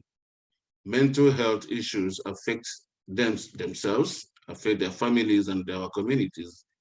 Many have no access to medical help. Some with mental issues are likely to commit crime that will send them back to prison. Again, some of them don't have access, to affordable housing, Kompura. Some of them can't even use Kompura, even if they have to find a job through the networking. Because of their parole mandates, some of them who have, due to their crime, they cannot use the Kompura to network, and some of them have a problem with their curfew. They are mandated to come back for a certain time of the evening and go out in the not very early in the morning. So if you have an interview like 8 o'clock, if you have a curfew from 9 o'clock in the morning, you're going to miss the interview. You can't be able to move around. So these are most of the barriers, that hinders successful re-entry. And furthermore, life in prison, the most thing that bothers me sometimes, life in prison is structured. The incarcerated patients are, they are not accustomed to the outside world. Those who have spent like 50 years, some have spent like 40 years, they just come, they just get released. Some of them don't even know how to use a cell phone. Some of them don't even know how to use a Metro card to walk around. Adjustment to a normal life, it comes gradual. It takes some of them many years to adjust to the life outside. And some cannot even do anything, as other people are doing outside here. So this is very difficult for a lot of people to re-enter society. And when someone is released from prison, we think it's over. It's not over yet, because the parole mandate and the nature of the crime they committed are following them up. Housing is difficult, job is difficult, and the society are not welcoming them. So the experience I have is from those I work with. I meet with them every day and every time. In my office, some 2 or 3 people may come one day, knock at the door. I'm just coming back from prison. I don't know where to go, and the parole officer is not there to assign me to a shelter where I can go, and my family are no longer alive. And so we try to find a way to help that person. And sometimes it's difficult, Yeah, okay. Thank you. Anthony, do you have anything to add quickly to what Chiguze just said?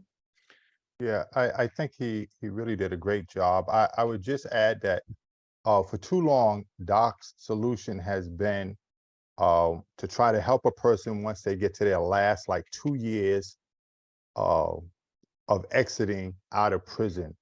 And therein lies the problem.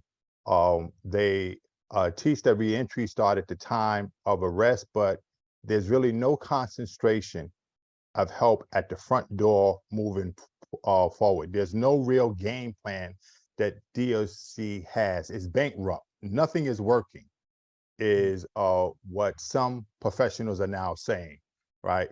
And with that amount of money, I mentioned $3 billion being invested inside of DOC. They should be doing much more better than that.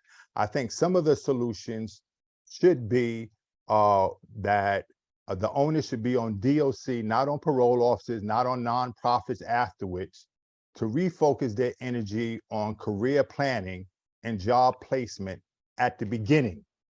And that companies in the private sector should be involved with this process of training individuals, not just having these job opportunities where people come in at the end of something. Like in Fishkill, they had job opportunities supposedly that was supposed to be there, but really it was people that wasn't even hiring. We need to get some of the corporations that have lawsuits pending against them, like Macy's, Amazon, Home Depot, some of those agencies to put their best foot forward to be involved and pay penance towards being involved once a person is in, and training them, or somehow giving them not reasonable assurance of a job offer for an interview, but in fact a firm job offer that once they are released, they will be working with them. I also think that what was mentioned earlier has a lot of sense with their record being used against them. I think that once a person is off parole, that DOC's website should no longer have a record of their incarceration for other websites to go on DOC's and find out whether this person have a criminal record. I also think that bank accounts should be allowed. When a person gets 6 years to his first parole interview, he's transferred from a MAC supposedly to start that whole transition of winding down. At that point, then DOC is acknowledging that the person is in transition. Why not allow that person to start a bank account? Why is it that vital IDs in most occasions are not there when a person leaves? And so that the person is given a prison ID, which for all intents and purposes, there's no need for a background check, because the person is showing the person a New York State prison ID. Yeah. And working with individuals personally, it is a shameful, humbling experience for them to have to show their prison ID. So I think there's a litany of things that really needs to change when it deals with exiting out of prison. I think that what Reverend Muller had mentioned earlier is true of all prison staff. They should be able to maintain contact with individuals once they are released. They was with them for 10, 15, 20 years at times. And Right. then you're told the people that helped you and motivated you and encouraged you cannot do the same once you are released. Okay, Thank you. thank you. So, because we started just a couple of minutes, 5 minutes later, I'm going to keep this open for questions a bit past 9 to 9:05, 9:10. So who would like to, we gave you a lot of information here today, and as you can see, this is a very multi-dimensional topic, but who would like to pose the first question? Okay, I see somebody's hands raised. Let's see, Jermaine, Hey Peter, how you? Oh, sorry, hold on. I see. Okay, Hey, great. thank you for again. I just want to start by saying thank you so much for actually having inviting me to a meeting like this, or a forum in a sense, because I'm learning so much. Just real quick, one of the things that was a challenge for me for the first time is actually getting an idea of what NYPD stands for, what their roles are, and how they interact with the community going forward. Because as African American, Black and Brown community, I'm not going to say I had a lot of interactions, but I've always heard what individuals went through, which sometimes as a community we take on ourselves, so even though it wasn't my experience, I'm like, oh yeah, I know somebody this happened to. And with that being said, I love this type of forum. I love this forum in a sense because one of the things that was a challenge was that a lot standing in a let's say a build a block meeting in a community that's dealing with officers, and they get to ask some questions. One of the things that always kept coming up was like, hey, you just arrested this person that we was trying to give you information on to get them off the street, and now they back out. Why is that? How come you're not doing your job? And it was most of the time, well, it was hard for them to really be on the whole thing, putting the blame on somebody else, because most individuals look at the officers as the ones that's supposed to do their job, protect and serve, and this and that. So it was a lot of somewhat disconnect, but I understood where the community was coming from. And it was always been, well, listen, you have to reach out to your elected officials and, and organizations to let them know that you're not in favor of the changes they made, because that's where it comes in at. The officer could do their job and arresting somebody, but that person could be out, like before they even finished all the paperwork, because that's how sometimes the system was working. And it's not that it's a bad thing, but it always left that somewhat disconnect of thinking officers wasn't doing the job. So it's nice to hear that there's a lot of programs that you're trying to implement to make it more useful for individuals that need to be in these programs to get out and, build a life together after crime, because we know the Central Park and everything that a lot of people get incarcerated for the wrong reasons, and then not having bail, they can't have their just day in court, and that's where a lot of the concerns come from. Okay. All right. Other comments or questions here?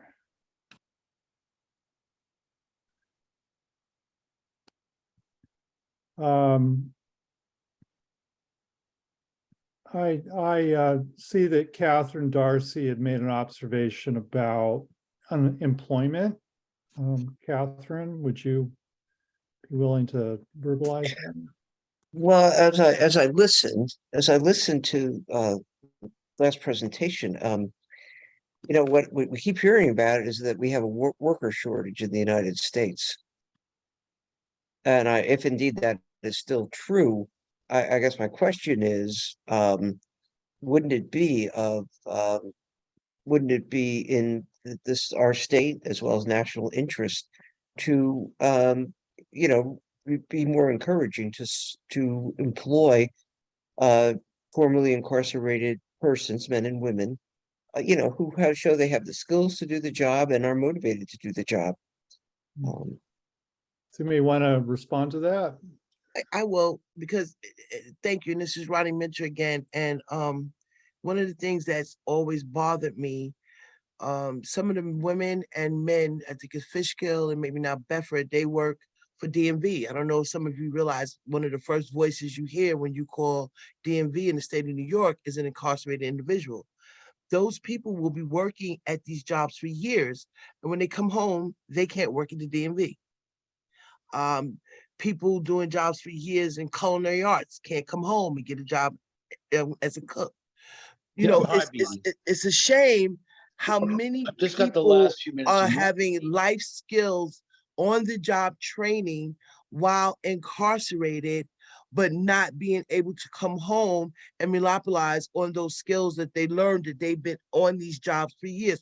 Clerical, groundskeeping, they can go into grounds, being what do you call it, a gardener, so many skills, welding, painting, the industry, the whole industry complex that they have. There is no reason why they can't transition if they've been doing these jobs for years. If I've been working in DMV for years, why can't I work in DMV when I come home? Right. And Ronnie, you also had a question. You had your hand up. Did you have a question you wanted to pose, or?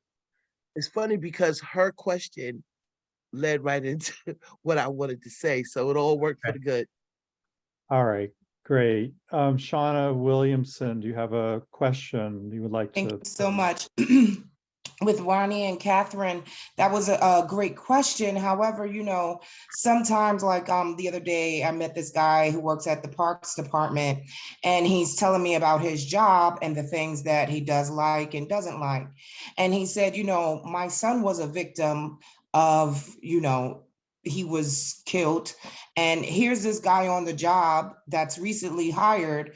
And again, he's bragging, telling me about, how he did this, how he did that. So it could become a shaky line when you hire someone, who has been incarcerated. Are they going to act the same way before they got incarcerated? What were the reasons why they were incarcerated? It goes a long way, and sometimes it can kind of like, give an air in the office. I think that's what it is. But, we have to think about it, on like inhumane conditions on both sides, because correction officers, I've heard things like, I don't feel like babysitting today. Is this an adult daycare?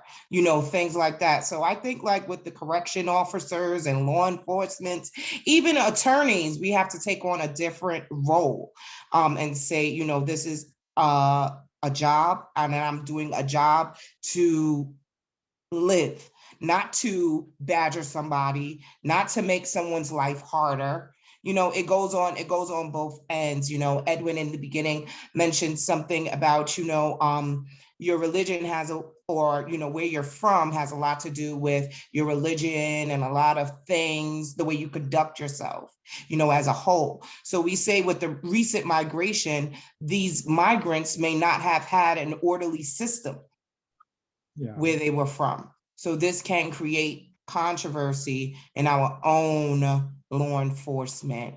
You know, as we talk about bail reform, there are a lot of repeat offenders. You know, everyone talks about different states. Different states have different laws. It's sad to say that New York State has very strict and stringent laws, because when we reflect on someone like Kyle Rittenhouse and young teenagers that commit lesser offenses, and he's walking around taking photos with police officers, has this braggadocious attitude, it can create conflict. And this is where we're at. So you mentioned gun control, Peter. I think that's one thing we didn't talk about. So Yeah. why do people need guns? You know, is it a threat? Is it for protection? Is it being used, non-used? Do they have license? You know, we have many return or gun buyback programs.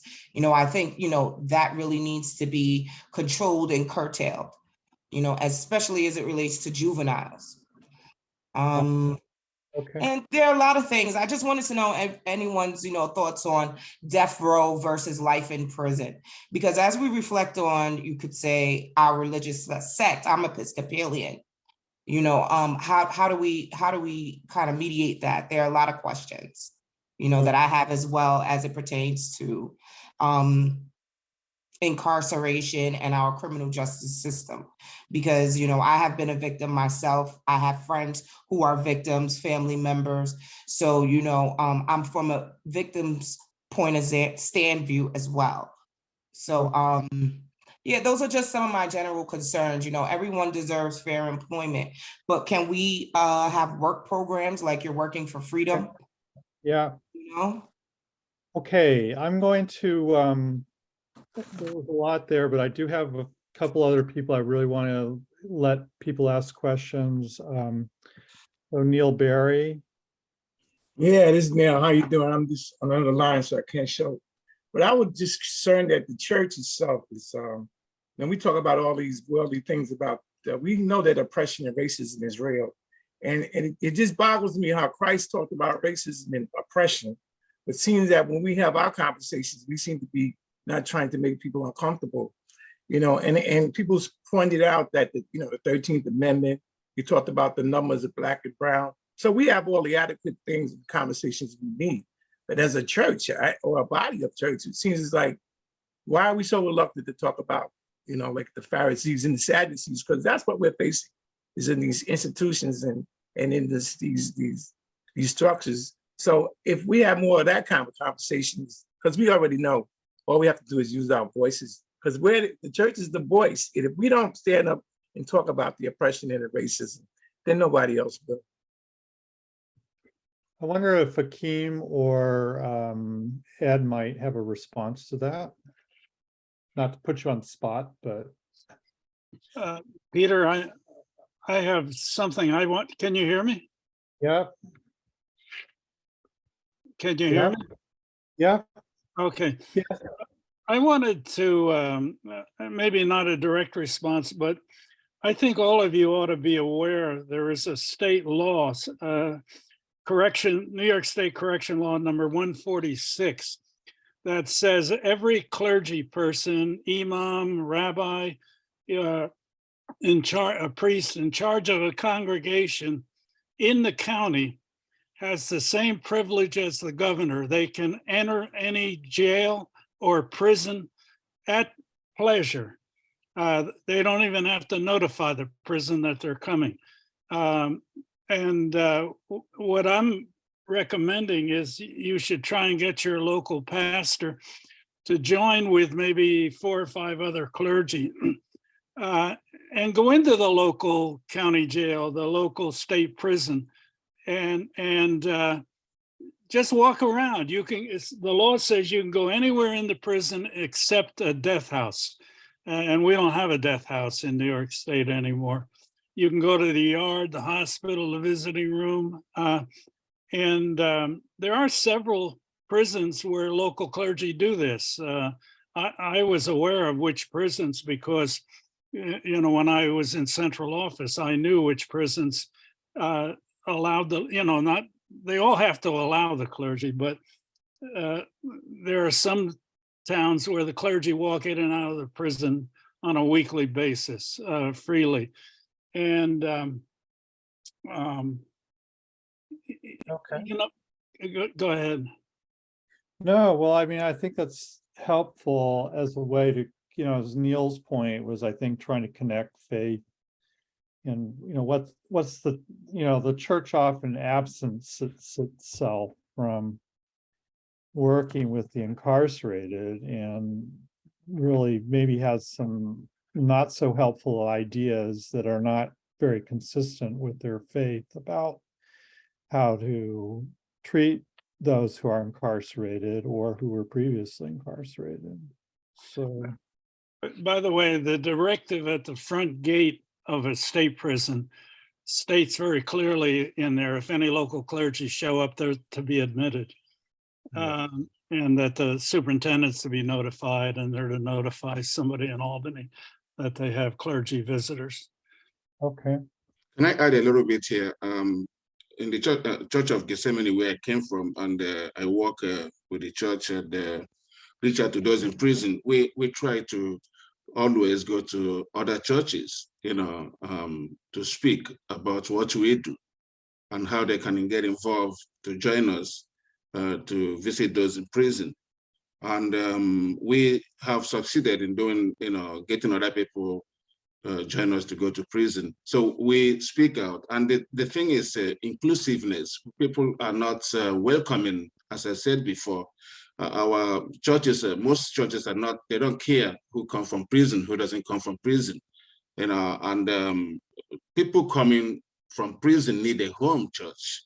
They need a place they can call, this is my church, this is where I'm welcome from. This is where people understand me and can listen to my voice, where my voice counts.